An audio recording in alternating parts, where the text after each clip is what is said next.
Hi, I'm Bill Kiefer with our new YouTube channel, Oregon Bicycle Videos, and welcome.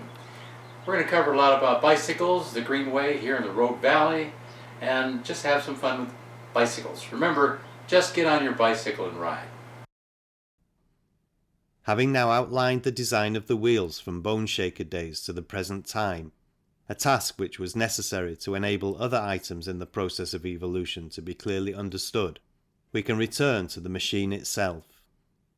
The tendency, in the main, from the early days to the zenith of glory attained by the high bicycle, or ordinary, as it was latterly termed to distinguish it from other types which were introduced, was to increase the size of the front-driven wheel and reduce the size of the trailing wheel.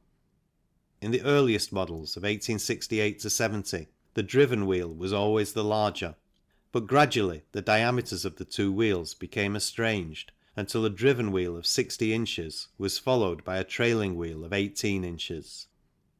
There was only one reason why the large wheel stopped growing, and that was because the length of the rider's limb defined the size of the wheel he could bestride. It will therefore be almost unnecessary to explain that the further a rider was split up, or the longer his legs, the greater advantage he had over men of lesser stature who could only straddle a 52-inch wheel, which was the average size of high bicycle used in the late 80s. Tall men were almost always successful on the racetrack, although lightning pedallers sometimes made up in activity for what they lost in stature. In other words, those of a well-known bookie of the period, "I'd back a good big 'un against a good little 'un on a ordinary." The objections to the high bicycle were many, and among its chief drawbacks were that owing to the disparity in wheel diameters and the small weight of the backbone and trailing wheel, also to the rider's position practically over the centre of the wheel, if the large front wheel hit a brick or large stone on the road and the rider was unprepared, the sudden check to the wheel usually threw him over the handlebar.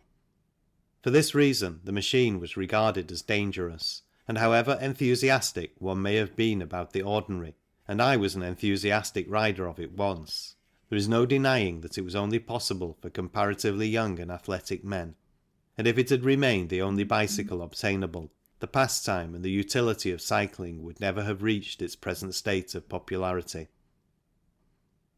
Introduction of the ball bearing. Among the improvements made to the ordinary high bicycle, the most important was the patenting of the ball bearing. The actual patent was the subject of litigation at a later date, but I believe the credit for the screw adjusting type should be given either to William Bown of Birmingham or to an engineer named Green of the same city. Previously to the ball bearing, a bicycle had either plain bearings or roller bearings. The former required constant oiling, and the latter were not easily adjustable for wear and entailed a heavier construction than ball bearings. Bown then, or Green, brought out a bearing which consisted of a grooved cone and two cups, the grooves in all three being slightly wider in radius than the diameter of the ball. When wear took place, the cups or one cup were screwed inwards and relocked. These were separate proprietary articles and were attached to the fork of a bicycle by cotters and nuts. The rear wheel was provided with a slightly different type of ball bearing, the adjustment being effected by screwing the cones, or one cone, inwards instead of the cup or cups. Subsequently, ball bearings were applied to the steering and the pedals, but an indication of their importance may be gained by the fact that for a long time the manufacturers catalogued their machines with plain bearing pedals and charged 30 shillings extra for ball pedals. We have now arrived at the stage when a high bicycle was regarded as dangerous, and if the front wheel were too small, it detracted from the rider's speed owing to the shorter distance covered by each turn of the wheel. What was the next move? The engineer's mind turned towards a method of gearing by cogs or chains, by which one turn of the crank axle would cause the driven wheel to turn more than once. That is where we get our method of describing the ratio of gearing between the crank and the wheel of a modern safety bicycle. The previous machines had wheels, say, from 50 inches to 60 inches in diameter, or height from the ground. Now supposing you took a 25-inch and a 30-inch wheel and by means of gearing made them turn twice to each turn of the pedals and cranks.